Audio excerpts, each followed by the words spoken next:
I know, I'm late to the party, but I finally watched Spider-Man Brand New Day. Now, what do I think about it? I think it's really good. I think it was really, really solid. But I do have my complaints a little bit, just tiddlywinks there, here and there. So, my main critique, well, you know what? Why don't let's not start with the bad stuff. Let's start with the great stuff. Like for example, acting top notch. I mean, it's Marvel. I haven't seen a Marvel movie in so long, so maybe it has deteriorated. But as far as this movie, acting, solid. As far as story goes, I think that the story was really well. It was obviously a little tribute to Sam Raimi's Spider-Man 2, which was Spider-Man going through all these emotions while balancing his Peter life and his Spider-Man life, which obviously they explored in this new movie really, really well. Also, something that I really liked was MJ. MJ is not like your generic superhero movie that the main character loves this person and the other person immediately falls in love with this person. Obviously, there's the story of why in this movie, but in terms of MJ in this movie, she is not very forgiving, or not really forgiving, but more like open to meeting this complete stranger that somehow they had a life together and things like that. So, of course, in the final confession in the movie, MJ did a really solid move to what she really feels, and obviously it's not like, oh, we met in another life, so that means that we're destined together. I've only known you for 3 minutes, but we're probably really good together. And overall, I think that it was handled really, really well.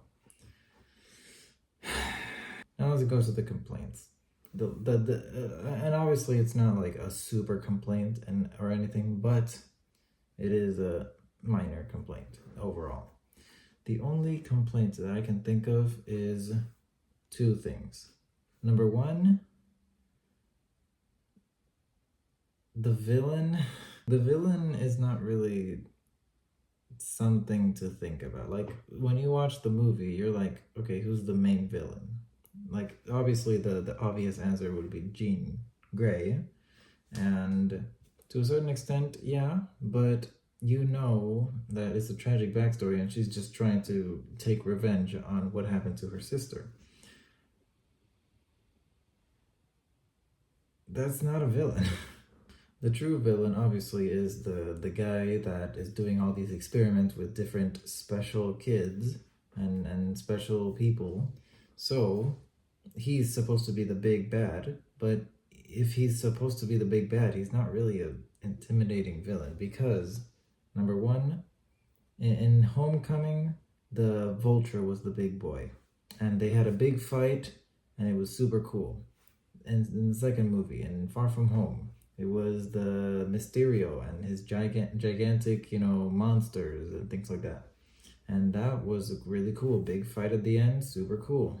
Then it's No Way Home, and obviously there's a lot of villains, but the main villain is obviously Green Goblin, and they had a big fight at the end, and really, really awesome. But in this one, they don't really get a good fighting at the end. There wasn't really fighting. I mean, obviously there was, fighting against the Red Ring, which was obviously a really cool fight. But overall, I didn't really find it interesting to see Jean Grey, out of all the people, to be the villain. And she really wasn't the villain. So overall, I think that the villain was whoever you want it to be. I think the villain was a bit lackluster, but another thing that I didn't really like was the use of Scorpion. Now, obviously, Scorpion, he did a great job. Super, super talented. But he doesn't get enough screen time. Like, the only time that we see him is at the start with a little montage of everything, and then a little bit at the middle of the movie, and he's just never mentioned for the rest of the movie. like at all. So it's weird because, I was kind of hoping Scorpion to be the main villain. I mean, when you saw the trailers, you didn't really see Jean Grey to be the main villain. You saw the Red Ring, you saw Scorpion, and things like that. And it was like, well, now that you saw the movie, it's like, okay, Scorpion didn't really play a big role. Like maybe, okay, maybe he wasn't gonna be the main villain, maybe, but at least make him like a mini side boss or something from the main villain. I don't know. I feel like Scorpion was a bit, underwhelming by how they used him in the movie. There's so many great moments in this movie that I can't put it lower than a 8. It's that good. Like for example, the Spider-Man organic web thing. That was really cool, and the fact that he needs to balance the human part of him and the arachnid part of him, which is the spider bite over mutating and sometimes consuming him, and producing the organic webs, but also making him more spider-like. So it was really really interesting how they played through that. Obviously, paying tribute to Spider-Man 2 of Tobey Maguire.